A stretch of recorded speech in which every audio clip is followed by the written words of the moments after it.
course I'm worried about similar problems in the United States.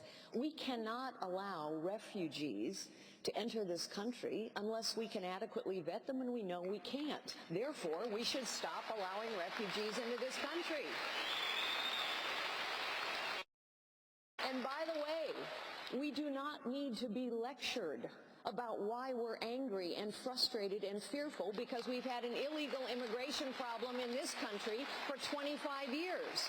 And we have every right to be frustrated about the fact that politicians stand up in election after election after election and promise us to fix the problem, and yet it has never been fixed.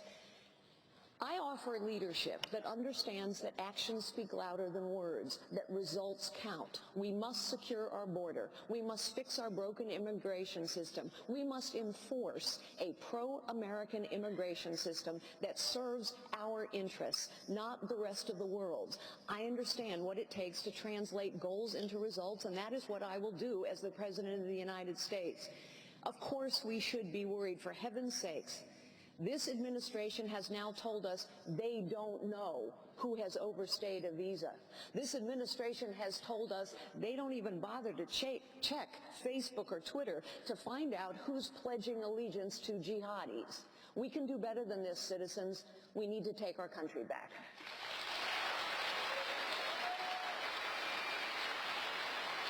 I want to stay with you on this. The world shares a common enemy right now in the way of ISIS. Russia, the European Union, Saudi Arabia, Iran, China. We all agree ISIS is a threat and it must be stopped. During World War II, the world partnered with Joseph Stalin, who was arguably one of the most formidable, despicable figures of the 20th century, but they partnered with him to fight the Nazis. Today, everyone seems to agree we need some kind of coalition to fight ISIS.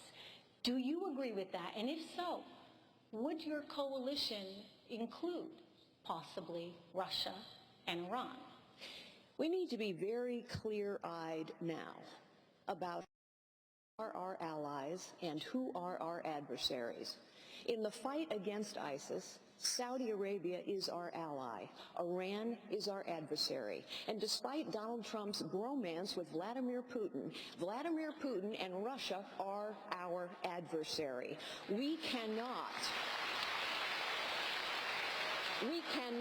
outsource leadership in the Middle East to Iran and Russia. We must stand and lead. The Kuwaitis, the Jordanians, the Saudis, the Egyptians, the Bahrainis, the Emiratis, the Kurds. I know virtually all of these nations and their leaders, and they have asked us for very specific kinds of support: bombs, materiel, arms, intelligence. We are not providing any of it today. I will provide all of it. We have allies who will stand up and help us deny ISIS territory, which is what we must do to defeat them. We must deny them territory. They will help us do this. And yes, we need a coalition, but only the United States of America can lead such a coalition. I will lead it, but we must be clear-eyed through this fight.